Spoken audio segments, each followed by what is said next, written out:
Trooper Cody and Steve, and our video is as a result of a subscriber request, sort of. So if you saw my hour video about saving Thebarton Police Barracks, well, a very kind subscriber said, why don't you put together 30-second clips of funny stories, interesting stories from people who were at Thebarton Barracks. Now, it's a fantastic idea, but I haven't got the technical ability or the equipment to edit together such a video. I'd like to give it a shot. I might work on seeing if I can get my head around the technology, but at the moment I can't do it. And I live 300 k's away from where most of those retired coppers would be. But it's a great idea, and so I thought I would share one of my own stories from Thebarton Police Barracks when I was stationed there. And I was stationed there for a number of years in the 70s and early 80s. And 1976 is when this story takes place. And if you think to yourself, 76, if you were even alive, what do you reckon the #1 selling song was in 1976? The #1, you'd never guess in a million years. It was Silly Little Love Songs by Wings. Can you believe it? I mean, I can hardly remember that song, and to think that was the top-selling single. The top-selling album is a bit more believable because that's Hotel California by Eagles, which sold 42 million copies. Can you imagine if you even got $1 from each album? How much that's a lot of money. Anyway, what my story is from 1976 is I was 23 years old. Can you believe it? I mean, I thought I was a grown man then, but I was just a little boy, 23. And I just transferred to the Fatal Accident Squad. Fatal Accident Squad. So in the job, we just used to call that the crash cars, the crashies.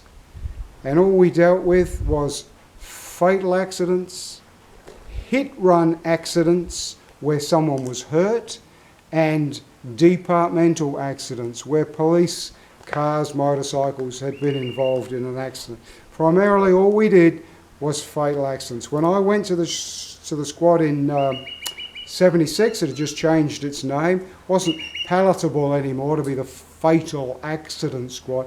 It was the Accident Investigation and Prevention Section. I don't know how much prevention we did, but my God, we saw some blood and bodies and severed heads and spilled guts. It was a shocking job.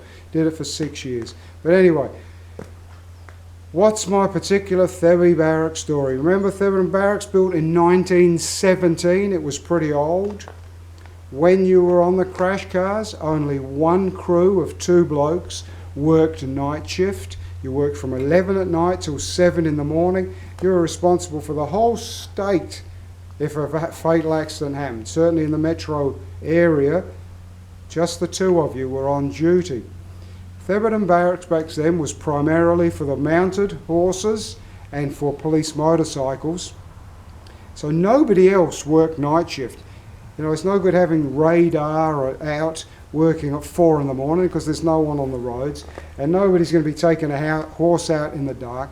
So we pretty much had Thebarton Barracks all to ourselves. Now you imagine a room probably about the size of your lounge room in your house. That's pretty much a good guide to the size of the room I'm talking about.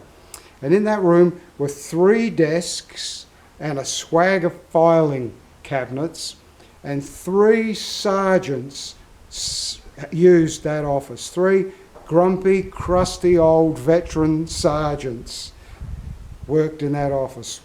But also in that office was an enormous water urn for boiling water. And obviously when the water was boiling, you could turn it down to simmer. And this was really so that those sergeants could keep track of every single copper that came in to get a cuppa. They could see who was having a cuppa, who was goofing off. So that's why that big urn was in the sergeant's office. Now, one of the responsibilities of the crash cars crew was that about 6 in the morning, 5:30, 6, before anyone else came to work, you went into the sergeant's office and you filled that huge urn. It was locked, I should say. The sergeant's office was kept locked. You went into the had a key, you went into the lock sergeant's office, you filled this enormous urn to the top with water, and you set it boiling so that when those sergeants, they started at 6:30, when they started, they could have their cuppa straight away. Then what you had to do is you had to go down to the Amscol milk depot, which was where uniform coppers, this might come up in another video, but just for now, uniform coppers, you go there, here's your free milk, boys, see you later. So you'd go down and you'd get the free milk for the guys that were working that day, and you'd take that back. So what happened is the middle of winter. It is freezing cold, it is pitch black. And I go in, being the junior bumfluff 23-year-old novice, just come onto the Fatal Accident Squad. I go in and I religiously fill the urn to the very brim. Yes, I've done that. And I turn the urn to maximum, and then, yep, that's all good. Now better go and get the milk. So I close the sergeant's door for these three crusty, grumpy sergeants, and I head off and I get in the police car, drive down to Amscol, and I come back with the milk. Now when I come back, what do I come back? How do I describe what I come back to? I'm not sure. So when I come back, I find three enraged sergeants, because what has happened is I just turned that huge, can you believe I'm confessing this? I turned this huge urn to maximum in the middle of winter, and then shut the door and went away.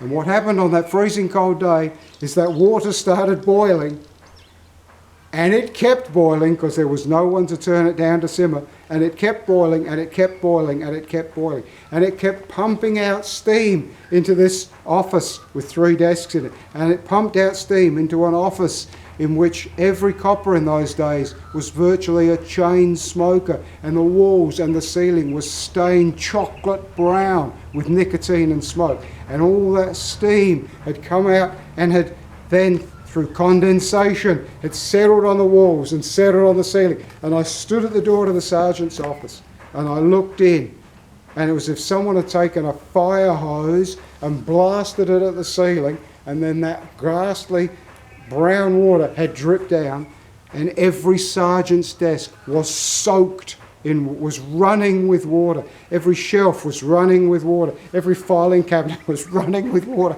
Every piece of paper had just about been turned to paper mache. And it was night shift. And I just turned around and I disappeared and I went home because my shift was over. And I left Niagara Falls to continue falling down onto the desks, the chairs, the paper, the filing cabinets. And you know, the amazing thing is, I never heard another thing about that. On another occasion, I was on the front page of the Advertiser.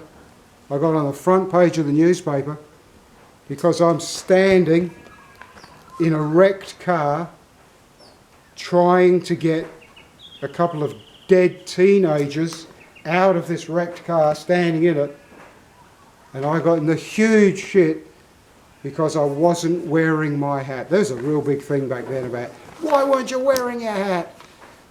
So you're getting dead kids out of a wrecked car, you're getting the shit for not wearing your hat, you turn a room into a sauna, worse, you turn it into a bloody shower, and you never hear any more about it.